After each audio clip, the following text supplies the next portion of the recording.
இன்றைக்கி என்ன பார்க்க போகிறோம், மிளகு குழம்பு எப்படி வைக்கிறதுனா, அதுக்கு ஃபஸ்ட்டு ஒரு கடாயை நல்லா ஹீட் பண்ணிக்கோங்க. ஹீட் பண்ணிவிட்டு அதில் கொஞ்சமாக ஆயில் விட்டுக்கோங்க. அதில் கொத்தமல்லி, கல்லப்பருப்பு, ஒரு 4லேருந்து 5 வரைக்கும் பட்டைமிளகாய் ஆட் பண்ணிக்கோங்க. ஆட் பண்ணி கொஞ்சம் லைட்டாக ரோஸ்ட் பண்ணுங்கள். ஒரு 4லேருந்து 5 டீஸ்பூன் அளவுக்கு மிளகு எடுத்து வச்சுக்கோங்க. அதுக்கப்புறம் அது கூடவே அரிசி ஆட் பண்ணிக்கோங்க, ஒரு ஸ்பூன். அதுக்கு பச்சை அரிசி இல்லை நார்மல் அரிசி கூட இருந்தாலும் பரவாயில்ல. அரிசி ஆட் பண்ணிக்கிட்டு அது கூட மிளகு நான் சொன்ன மாதிரி 4லேருந்து 5 வரைக்கும் டீஸ்பூன் வரைக்கும் எடுத்து வச்சு அதையும் ஆட் பண்ணிக்கோங்க.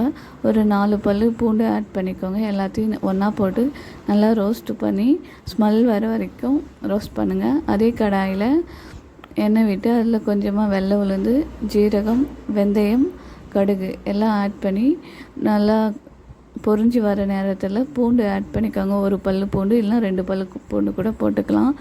பூண்டு நிறைய போட்டால் நல்லாயிருக்கும். அது கூட 10லேருந்து 15 வரைக்கும் சின்ன வெங்காயம் கட் பண்ணி வச்சுக்கோங்க. அதையும் ஆட் பண்ணிக்கோங்க. அதை ஆட் பண்ணிக்கிட்டு அது கூட கொஞ்சமாக கருவேப்பிலை ஆட் பண்ணிக்கோங்க.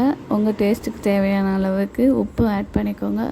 நல்லா எல்லாத்தையும் ஆட் பண்ணி நல்லா வதக்கி விடுங்க. நல்லா வதங்குற வரைக்கும் நம்ம கரைச்சி வச்சுருந்த புளி தண்ணியை எடுத்துக்கோங்க. அந்த புளி தண்ணியை நல்லா வதங்கின பிறகு ஆட் பண்ணி கொஞ்சம் நேரம் நல்லா கொதிக்கணும். நம்ம ரெடி பண்ணி வச்சுருந்த அந்த மிக்சிங்கை எடுத்து ஒரு மிக்சரில் போட்டு நல்லா பேஸ்ட் மாதிரி அரைச்சிக்கோங்க.